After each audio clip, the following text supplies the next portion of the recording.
Hello and welcome to Book Week Scotland. The event you're about to watch is part of the Book Week Scotland 2020 Digital Festival. I have the honour to be discussing today the book New Suns. New Suns is an anthology of original speculative fiction by people of colour. This anthology has been edited by Nisi Shawl.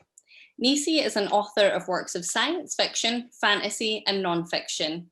Nisi's work Filter House was one of two winners of the 2008 James Chiptree Jr. Award. Their book Everfair, a novel, was a finalist for the 2016 Nebula Award. They are the co-author with Cynthia Ward of Writing the Other, Bridging Cultural Differences when Writing the Other, and their works have been featured in various publications. I'm also joined today by Andrea Hairston. Andrea is an award-winning playwright, novelist, and scholar. She has published 4 novels: Will Do Magic for Small Change, a finalist for the Lambda and Chiptree Awards; Redwood and Wildfire, winner of the Chiptree and Carl Brandon Award; and Mindscope, winner of the Carl Brandon Award too. She has written essays and plays, and her work has been featured in various publications, including, of course, New Suns, the book we'll be discussing today. In her free time, she is the Louise Wolfcan 1931 Professor of Theatre and Africana Studies at Smith College and Artistic Director of Chrysalis Theatre. Her most recent novel, Master of Poisons, was released earlier this year. Thank you so much both for joining me today. Welcome to Book Week Scotland. Nisi, we were speaking right before I hit the record button about the fact that you used to live in Scotland. Yes, mainly on the island of Tiree in the Outer Hebrides, in the town of Cornigmore. Amazing. Would you ever come back? Oh, yes. Come on, here I want you to invite me all. Yeah. Noted. So I guess as a jump-off point, I'd like to ask you, Nisi, about your motivation and experience of putting the anthology together. My motivation, I was invited to put it on, to put it together. It was not my idea. But isn't it a great idea? Yeah. Mm-hmm. And the experience of putting it together was just so gratifying. That's fantastic. How did you go about choosing your contributors? They were mostly people that I knew. People that I knew were fantastic writers, people whose voices I thought should be out there, and people who I wanted to have people pay more attention to, people that I knew the audience was there. I just wanted to, amp it up. Yes, yeah, that makes sense. Andrea, what was your experience of contributing to the anthology? Well, generally speaking, I don't write short stories. So Nisi and I were at a conference, Black to the Future, at Princeton University. And we had a prompt at a group writing session. And so the idea for the story came to me at that session. And I was actually sitting next to Nisi. And I wrote some lines out on it. And then later, I can't quite remember exactly when, but it may not have been at that conference, but Nisi mentioned she was going to do this book. And I said, again, I don't write short stories. But since it was Nisi, I said, well, I can do this. So very few people can get me to do that. And I thought, oh, and then there was that story idea I had sitting next to Nisi. So it all seemed like fate. And another friend said, well, but you could use this as a beginning point for a play or a novel. And then it all came together. I went, oh, right, of course I can do that. And I'll think of it as like a 1-act play. Thus, I will keep it at a shorter length than my usual endeavors. And then, plus it was Nisi. I mean, I just have to underline that part because I believe in her vision and I trust her, and she's been a force in science fiction and fantasy and done so many wonderful things. So why wouldn't I want to be part of that? And then why wouldn't I want to be part of the other people that she would invite? So it all seemed like this is fate. So I will overcome my sense of myself and write this short story. That's absolutely fantastic. On that note, could we talk a little bit about the contributors to the novel? Could you tell us a little bit about some of them? Not the novel, sorry, the anthology. Could you tell us a little bit about them? Sure. I have a whole list of them right here, right sitting next to me on the desk. And So let's see. Tobias Bakel, I'd met him a couple of times and I was very much interested in his works. The first time I read a short story, it was an anthology where the idea was that men were writing from the viewpoint of women, and he stood out as someone who all the others were like, we will do this and we will like talk about pregnancy, and he talked about birth control. I thought, well, that's insightful. Kathleen Alcala, who lives on an island near Seattle where I live, and just has done so many fabulous things. That was what really got to me. It was like, these people have done wonderful things. Let me see if I can get them to do wonderful things in this book. Stephen Barnes, who wrote a short story that was so funny, the first time he read it aloud, the audience started snorting milk out of their noses. They were laughing uncontrollably. And a lot of the people I met through writing workshop Clarion West, that was how I met you, right, Andrea? Yep, at Clarion West in 1999. Yep. Chinelo Onwalu, who was a Clarion West attendee and an Octavia Butler scholar. Alex Jennings, similarly, he lives in New Orleans now, but he came up here and we bonded over Michael Jackson as a figure in science fiction stories. Alberto Yanez, everything that I've ever read by him has just blown me away. He's working as a nurse right now during this pandemic in Portland, Oregon. But yeah, story devastating. Lily Yu, who actually I saw her, I think for the first time, although we had corresponded, I saw her for the first time at that conference that you mentioned, Andrea. Black to the Future? Black to the Future. She's not Black. She was not at the conference, but she and I hung out and went to a statue of H.G. Wells, I think it was, right before that. Yeah. Who else? Jamie. I met Jamie Go at WisCon, and no, she went to the other Clarion. Yeah, San Diego. She went to. Yes. Yeah. So, but nonetheless, a deep bond, and he's one of the few people I know who has written anti-colonialist steampunk. So, yeah, had to call on her, even though her story's not steampunk. Who else have we got? I had Corinne Luachi, who I still have not met, but whose work, again, had impressed me, and I thought it needed to be brought to another audience. Silvia Moreno Garcia, her story just broke my heart. And I've almost met her. We were both supposed to appear at the same event, and she did not, alas. Indra Pramit Das, another Clarion West graduate, another Octavia Butler scholar. Anil Menon, another Clarion West graduate. He half the time he lives in Virginia in the US, and half the time he lives in India. I'm not sure of his exact location there. But he also comes to WisCon too, because I've met a lot of these people, not at Clarion West, but at various conventions. So yeah. Hiromi Goto, she was a guest of honor at WisCon. Right.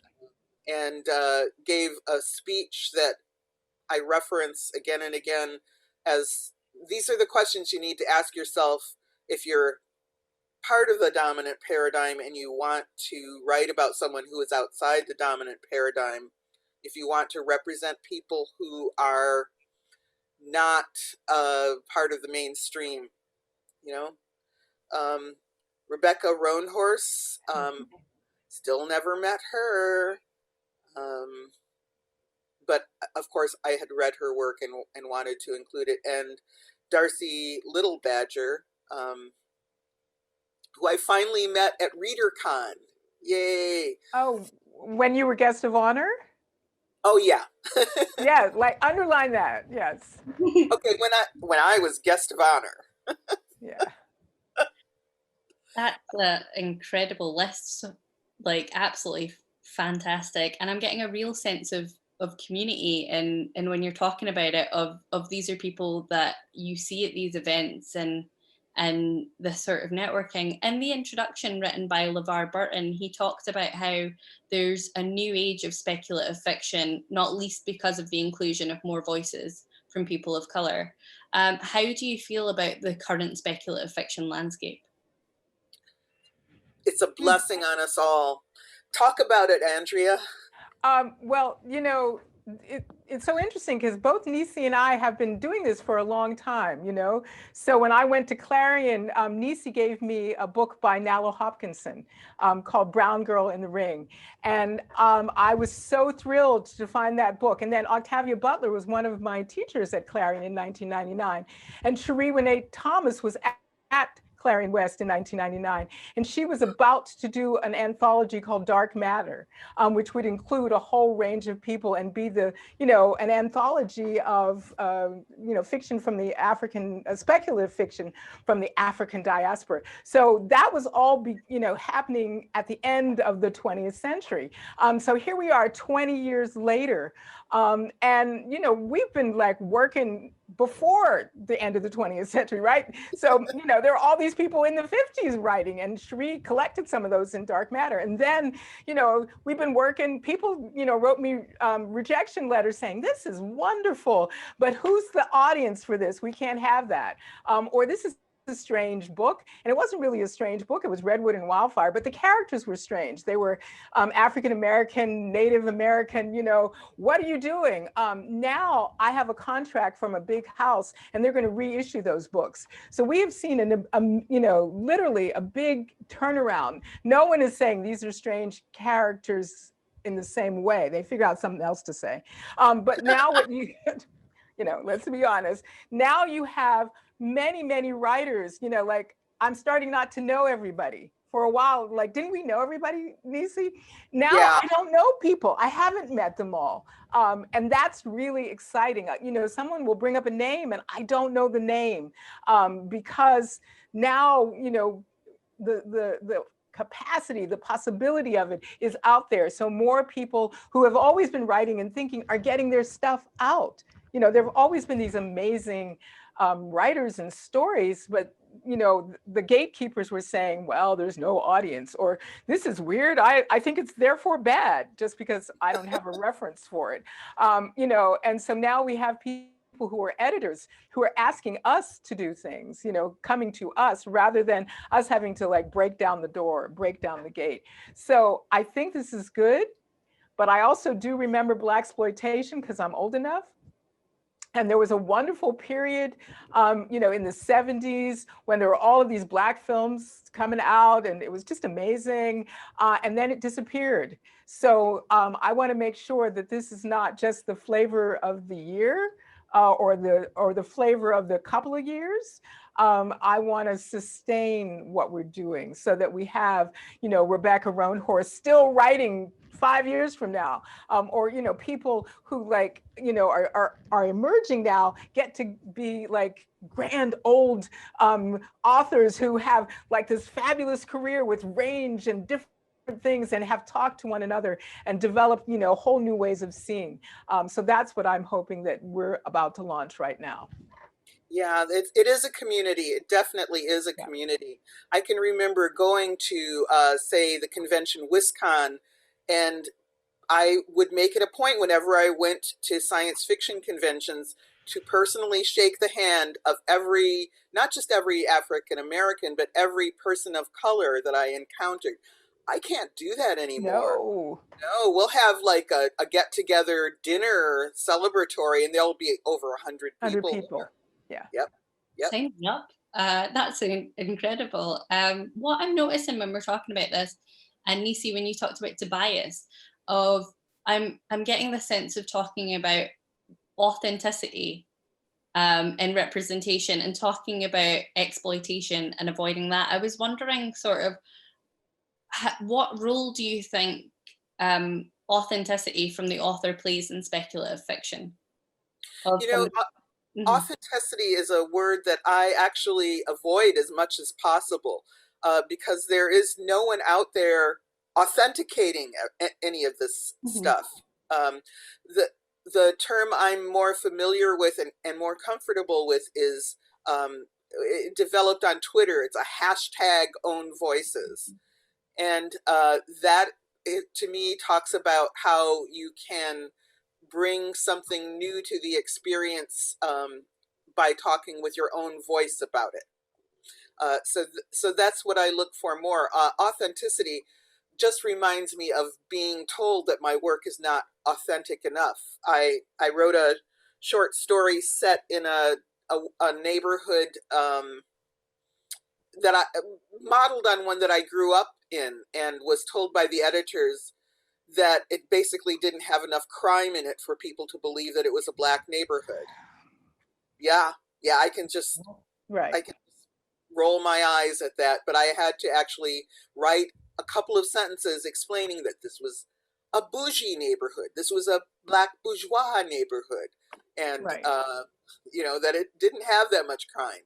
But to the white editor that I was presenting this story, there, you know, it was inauthentic because it didn't have a crime-ridden neighborhood.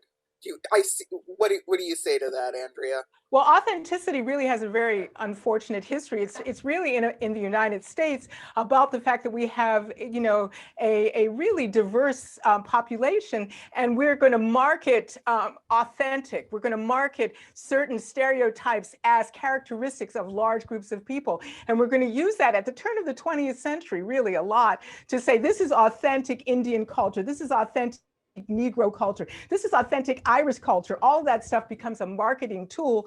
And it really is about the stereotypes that come out of the 19th century that were on the stage, that were, you know, in minstrel shows. You had who the types were, and you could do their language. You could say what their repertoire of behavior is. You could say that this is the crime places. This is the, you know, the intellectuals. These are the wild, you know, artistic ones, all of that stuff. And that was used actually against people having diversity. Like, you know, like there are many ways to be any of those things, to be Irish, to be African American, to be indigenous, you know. And so the sense that you could like market it all though in like, you know, sort of the I don't know, the Indian who stands at the smoke shop, you know, that, you know, with a big Lakota feather headdress, and that will become Indian, even if your people never wore those headdresses, right?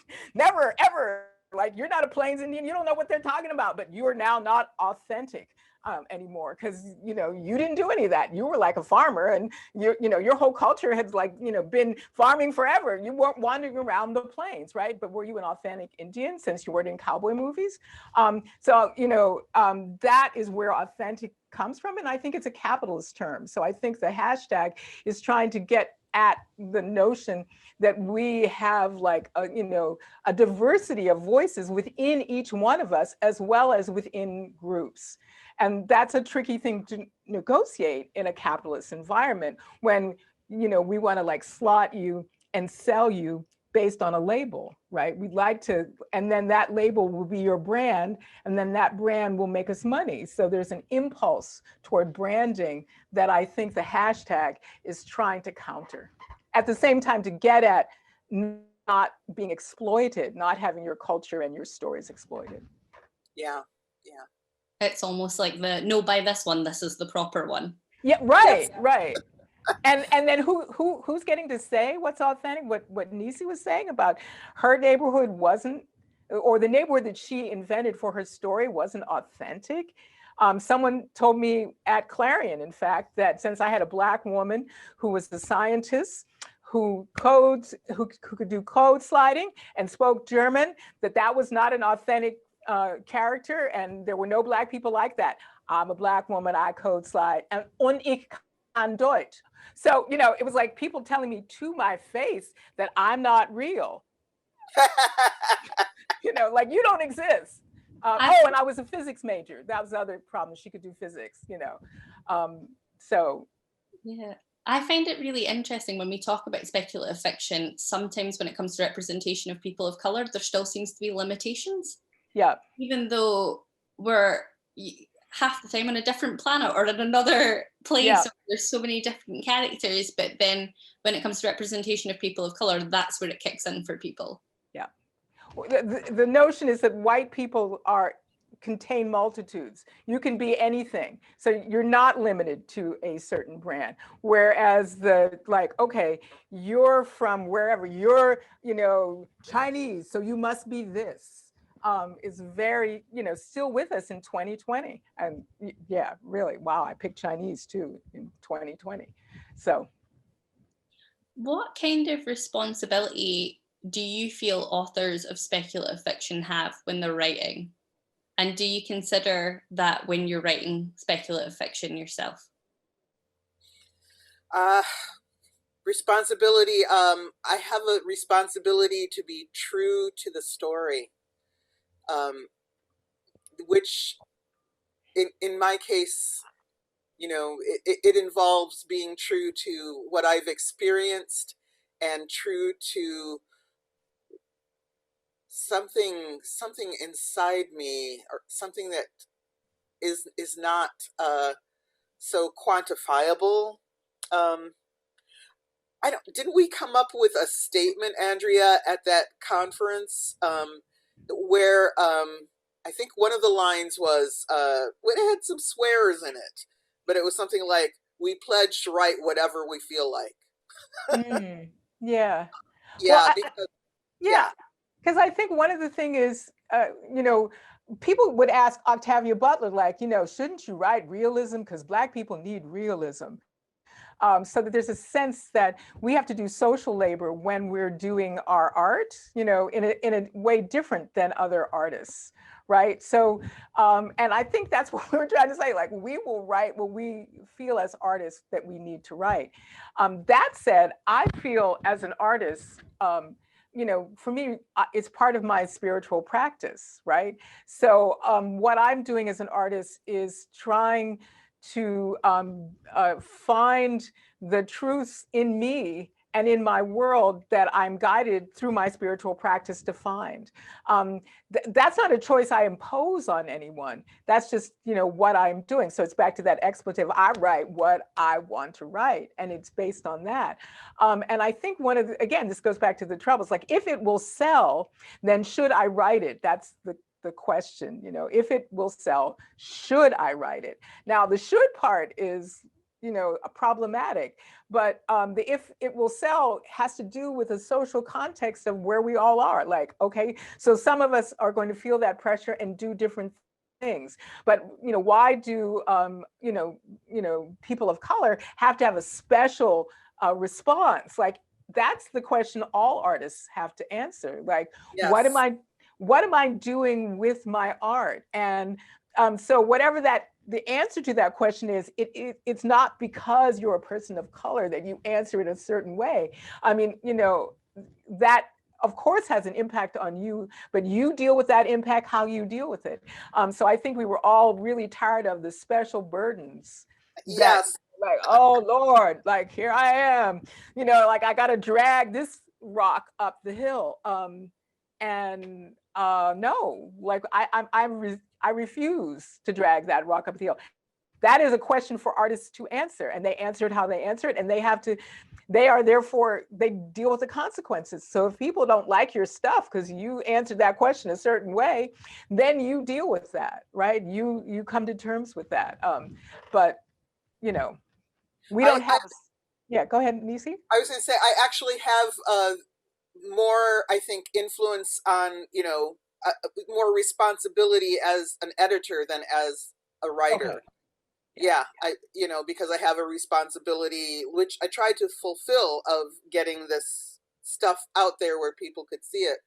One of the contributors to New Suns, Alex Jennings, gave me a choice of 2 stories, and he was concerned that I would not want the one that I published because there are no Black people in it. So, like, are we supposed to write stories with, that only feature people of color? No. And who would tell us to do that? But he had been trained already as a beginning writer. He had been trained to know that people expect that kind of content. Nah, I published the better story. Yeah. Yes. I guess talking about that question and talking about the expectations of people of color in industry, could you speak a little bit on the expectations or the additional expectations that you feel have been placed upon you writing from your own perspective? Silence. Wow.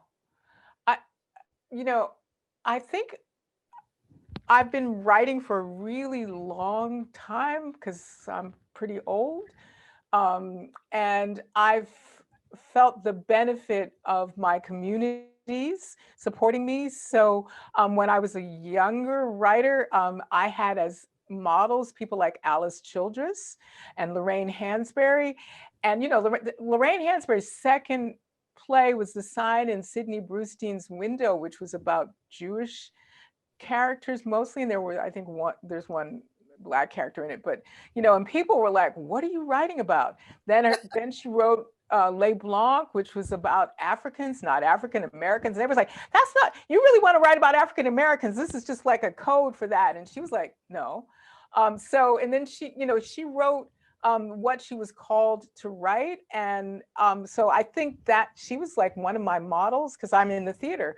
And she also wrote Speculative. Her play about Africa was about a future Africa at the time.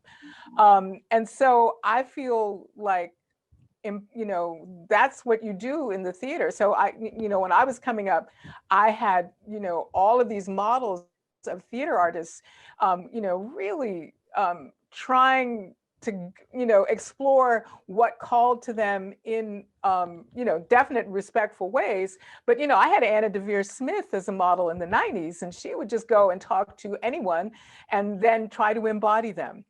That's a real and her goal was to be true to that experience. So that was where her responsibility came. She was trying not to miss, or do someone who didn't want to be done. Like if you said, no, don't do me, she wouldn't do you. But if you said, yes, do me, then she would try to do you as best she could and learn from that journey from what she called self to other. And so for me, that's the journey I've been on, because that's the actor's journey. The actor, even representing myself, even if I play Andrea, it's an Andrea in my mind that I journey to. And that on that journey, I will get the amazing, in the theater of my mind, I will have a lot of fun. It's fun not being myself. I will have insights because I'll see the world differently. And then I will also make a community because as I journey from myself to others, I join with them in a way that's very different. So I make community, I have fun, and I have insights. And that's what I'm doing as an artist. So, does that answer your question? Sort of? Yeah, I guess so. I think sort of talking about what you do as an artist, it's almost you're talking about the expectations of yourself. Yeah. Of what you want to be doing. Yeah. I really like that you had a model for that as well. At least you found one, Yeah. And in my case, I have had the same sort of pressure that I was talking about with Alex, my story Water Museum, which LeVar Burton, by the way, read for one of his podcasts, all white characters in that one was hard to sell. It's like if you write from your real experience, it's got to be a certain kind of real experience. Right. And so now I'm working on the sequel to Everfair, which was my first novel. And I really think that the success of the movie Black Panther is why they asked me to write this. Everfair is about an imagined sort of semi-utopia on the African continent. So that novel, I'm 8 chapters into it now. It starts out in freaking Da Nang. Vietnam, okay, you know, and Cairo and Sri Lanka. It's not confined to the African continent. You know, it takes place in all these other places. And I don't want to confine myself and what I write to one particular place, genre, group of characters, anything like that. It's my world. Yeah, you write the rules. That's a line from one of my poems. I really feel that there's been pressure on me, you know, but how can I even say this? You know, so again, when I sent out my novels, I published initially at Aqueduct Press. Timmy Duchamp, she said, "Yay, let's, you know, we'll publish this." But when I sent them out, it wasn't that the writing was bad. It's just that I wasn't doing what was expected. You know, I wasn't fitting in my slot. How will we market this? Who will buy this? Oh my God, you've got a Black character who speaks German.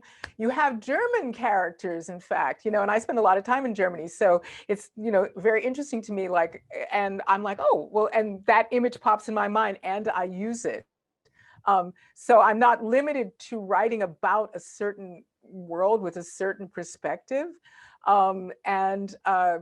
So that's been hard, you know, actually. In terms of plays, you know, people don't want the play. Like, wow, nobody will come to see this. I mean, it's amazing what the gatekeepers have been saying. And now I have a major contract with a publisher, and everything that has happened has allowed that contract to happen. And but I'm still writing what I want, because to me, that is what is success. Success is telling the story you want, how you want to tell it, and getting it to your public. So that's been the pressure on me, not the people telling me that what I wanted to write about or who I wanted to write about, weren't valuable or you shouldn't write about them. So. Nellie, what advice would you give to people who want to write stories outside of their own perspectives? Ooh. That is a whole book. Yeah, I'm pretty sure you wrote that, didn't you? Yeah, you. Yeah. The first piece of advice is from an essay I'm actually working on now, which is get over yourself. People who are doing this are often worried about the consequences to themselves. You know, everyone's gonna scorn me and pile on me on social media, and editors won't talk to me, and publishers will, you know, say never darken my door again. Get over that. Just, it is not about you. Just realize that what you're talking about is that you may have an actual harmful effect that may cost people their health, their liberty, even their lives in some cases, if you do it wrong. So it's not about, you know, people being mean to you as a consequence of getting it wrong. It's about people being mean to those who resemble your subjects if you get it wrong. That's the first thing I would say. Yeah, so de-center yourself, right? Yeah. Because that has been, I think, one of the troubles with the storytellers that we have had before centered on them in our culture. And back to this, in the United States, we have, you know, a multicultural society, but everyone has not had access to storytelling, to defining the narratives of our nation. So certain stories dominate the narrative landscape and define it, because all stories nest in the narrative landscape of the nation where the stories are being told, and then the world, since we have world culture now. So really, you have to realize that decenter, like, oh my gosh, you know, like, I am not the most important thing. That's what Nisi is saying. And also, you know, one of the early theater practitioners' idea, well, not early, but 19th century, 20th century, is Stanislavski. You can find within you all of the stories in the world. That's not true, right? So, it was called effective emotional recall, where you could recall something in your life and compare it to a character's and therefore understand them. No, like, again, decenter, because that's centering on you. Center on who you want to write about, not on you, and then make that journey. That's the Anna Devere Smith Yes. method. Center Yes. on them, center on whatever you're writing. I mean, this is actually good practice for writers on everything you write, right? Start to, really, like, what do the characters I'm writing about need, feel, how are they in this big narrative landscape, as opposed to centering on yourself and how you feel, right? And so that's a hard journey, because we're not necessarily trained to do that. We're trained to think of certain stories as central. What if we told the entire story of this planet from the point of view of the bacteria, right? Yes. And I'm going to give that, that's something I'm actually even thinking about, right? So I was sitting around with a group of academics, and one guy said, let's just get rid of all of the bacteria. They're the problem. And I was like, whoa, and this guy was an economist, not a biologist, right? Because if you're a biologist, hopefully you will not make that statement. But then I turned to him, I said, there are more bacterial cells in your body than, quote, your cells, right? So the mass of you is mostly bacteria. You couldn't do anything. You couldn't see, digest, heartbeat, think without the bacteria. What are you talking about? And he was like, I had lost my mind, like I was spinning science fiction. And then I decided, okay, you got to write about that. That's like going to be something you're going to write about, like, because we think we're the rulers of the planet, right? That's a story that we tell. And I'm using that one because it's, it's funny. But think about how we do that all the time, like the perspective that is particular, we generalize and universalize, and then it dominates, and then you can't see anything else or feel anything else or experience anything else. So get over that, like Nisi says. And I do think that New Sons can help you do that. Yeah. I think that reading other people's perspectives can help you realize that that other people have perspectives, that we're all subjects. Yeah. And that there are many worlds. Definitely. I think talking about that, what's the sort of reception you've had to New Sons, and have you connected with the audiences you were hoping you would connect to with it? Yeah, and we keep doing it. We keep getting more and more. I mean, this is a book that is over a year old, and it is reaching new audiences all the time through the Scottish Book Trust. Yes. Yay. In the US through Science Friday, which is a national program that is discussing the different stories within it, and having all the members of their book club across the country read it, and talking with the authors and with scientists who know about the premises that it's based on.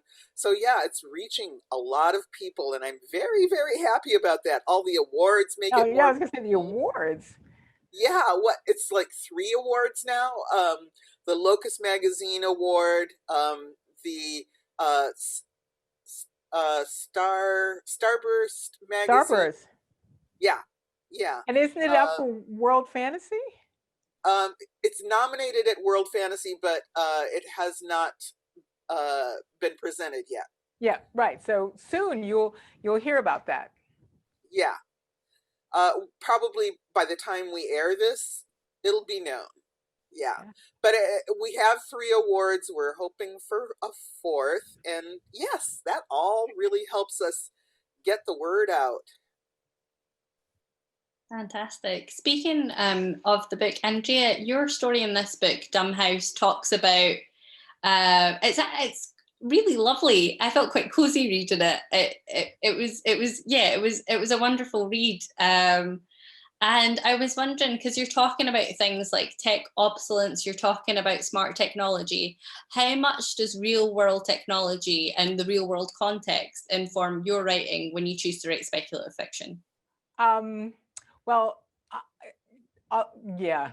See, a whole lot of things came to my mind and I couldn't get them all out. So I've been doing a lot of research on technology, its impact on society, on artificial intelligence, on how these are new things and how do they affect us, and also to me the major notion that some people think technology is neutral, that it's really people that are biased, but technology is just neutral. It's how an individual uses them. And when you get to something like an algorithm, that is not really true. So when I started that story, that's what I was thinking. And as it's going to be a novel eventually, or part of a novel. As I've been doing research, more and more research has come out about that. How we have algorithms of oppression, how, the math weapons of destruction, we have algorithms that really, reinscribe, oppressive systems that the ones who programmed those algorithms already had internalized. And in fact, there's, Ruha Benjamin, who was at the who organized the Black to the Future grouping or conference, wrote a book called Race After Technology. And it really is about the new Jim code and how the codes, we often think coding is just for the computers, but codes are around us all the time and have encoded oppression, back to the Constitution, where Black people were 3/5 of a human being. That's a code. That voting results, or that results in the Electoral College, and that results in the national elections where the majority of voters do not select the leader, right? That's coding. And that's the impact of coding on us now, that started in a long time ago. So Yes. and all of that is within, like, how cameras react to skin color is coded in 19th century photography practices, right? So all of those things are there. And so that the sort of illusion of neutrality of our technology is something that I've been really concerned with for 20 years. So this short story comes out of that interest, out of that concern. And the idea that, whatever your tool is, you have to be clear on, what it replaces, what it does to you. And, the pencil is a really good piece of technology. So, we don't throw it away just because we have another tool, but, it has its limitations, and it has, like, you can drop it in the ocean and you can pick it out and still write with it. So it has its advantages. And the commercial world is different than what the tool is doing, right? And so commercial world values that tell us what we should throw away or what we should, like, why not have bicycles, right? Cars are not necessarily better. They're better for some things, but not for all. So, bicycles used to be on the roads. The roads were for walkers and bicyclists. And that's why we paved the roads, initially is for bicycles, not for cars. And then cars took advantage of that. And then now we think of roads as for cars, not for bicyclists, or who that's why we paved them, or for pedestrians, which is who used to walk down them, So, and we have short memories about how those things happen. So Short that's cultural something memory. what? Short cultural memories. Short cultural memories, right. So that's something I want to do in Dumb House, is to, have someone who is, not a quote Luddite. And again, that's like false history, because Luddites weren't against technology, they were against, the owners and the exploitation.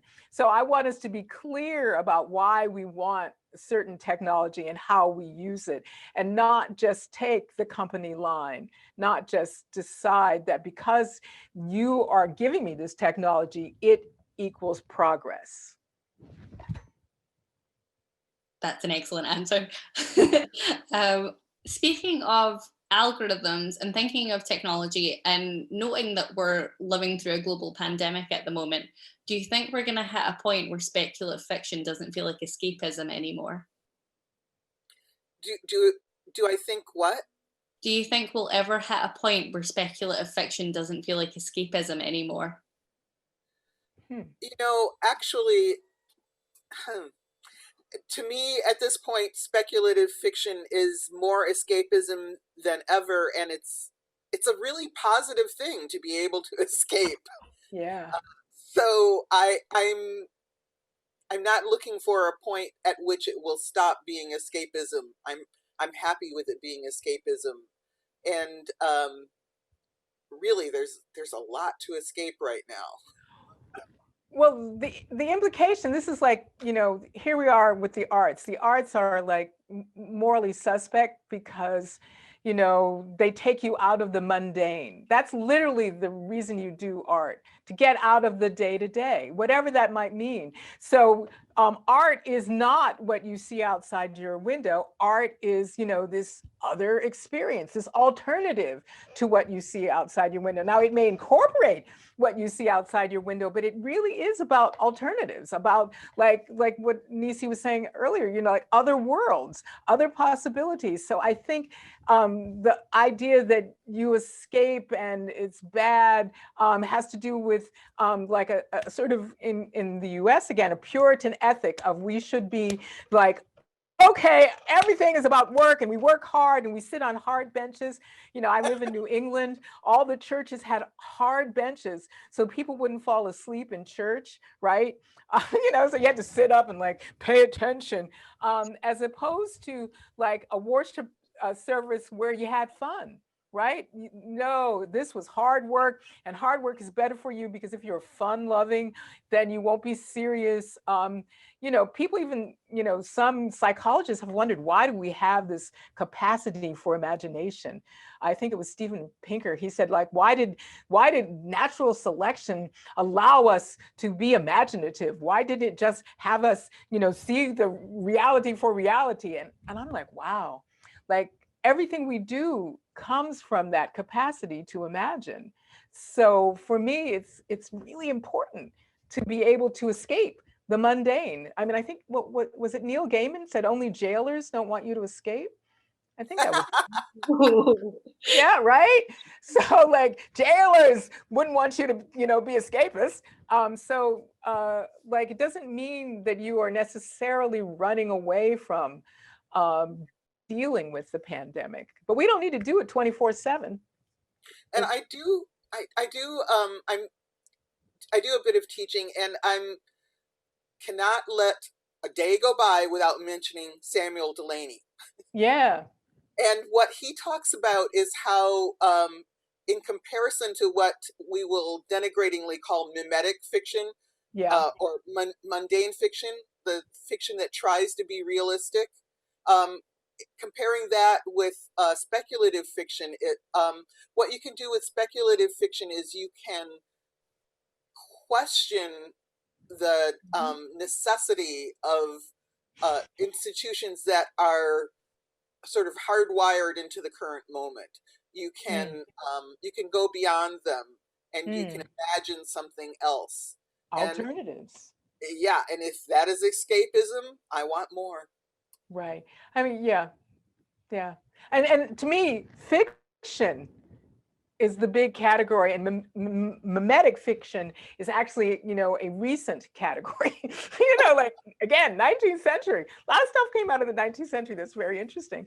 So the idea that you imagine stories is really the big, huge idea, and whether or not they are possibly real. Like realism means this could be real, but realism is often just what we're willing to agree to. Right? Just what, the things that go without saying, So again, back to those stereotypes, people thought those were realistic. They thought these are realistic portrayals of this group of people. And that's because you're willing to believe it.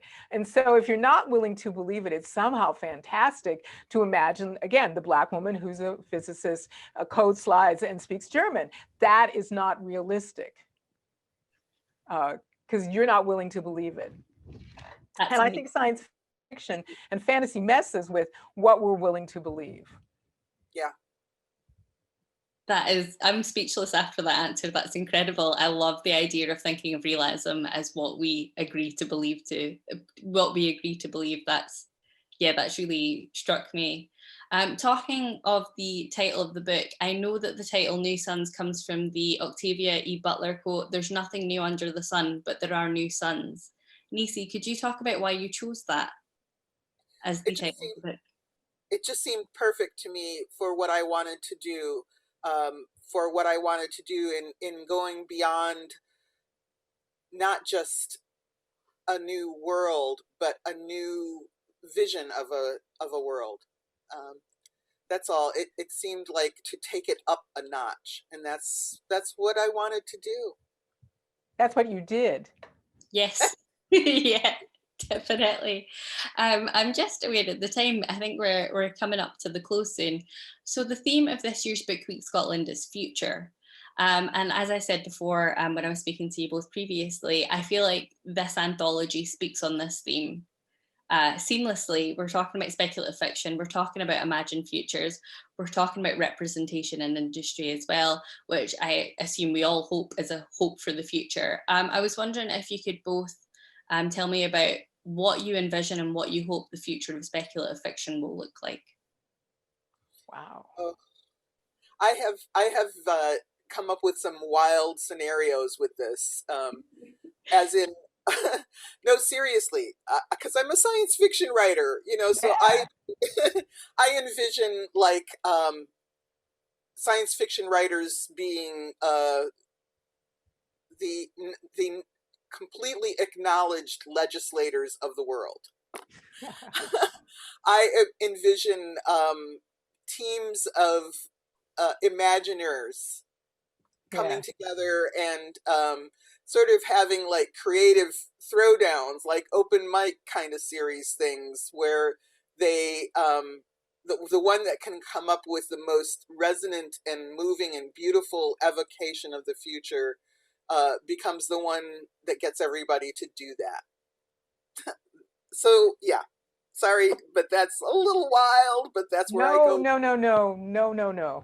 So I love that, Nisi. So I was thinking about this too, and I was thinking like that we center on the art. So I think I was in a similar vein, that right now I feel like the artists are viewed as like, expendable, escapism, fringe, like, for the, like, I don't know, like opium for the masses. So they go and they watch a movie and then they're done. Whereas I want to, somehow have, to me, what I like about science fiction is I can put together science, my science perspective, my historical perspectives, all of my, other artistic things that besides writing, I can put it all together in a science fiction and fantasy novel. So in my novel, Master of Poisons, I did all of this research on bees, on trees, on rivers, I did all this economic research. I did all of this stuff and then I could put it all together in an artistic mode. And in the book, I have characters trying to get together a group of people to do that. And that's what I thought we needed. So it's very similar to what you're saying, Nisi. Wow. That we get together all the different ways of being and seeing and feeling and imagining the world. And then we value all of that. We value every perspective, so that artists aren't like grubbing to just, survive, that they're, or that scientists aren't ridiculed for, having, to make difficult calls, which is seemingly what's going on right now, but instead, that we're in fact talking and being and moving with one another to conjure the world that we want. And that to me is what we're asking for in all of our stories, like a way to conjure the world we want. And so I'm hoping that that's what we as science fiction and fantasy writers can support. That's phenomenal, and feels like a really wonderful point to end the event. I've loved this conversation. Thank you so much, both of you. If you're watching this at home, go buy New Sons. You will not regret it. It's a fantastic anthology and just really wonderful. There's such a range of stories here. There's such a range of authors. I think there's something in this book for anyone and everyone. And Christmas is coming, so you know, why not? Thank you so much, Nisi and Andrea, for joining me today. This Book Week Scotland event has been brought to you by Scottish Book Trust.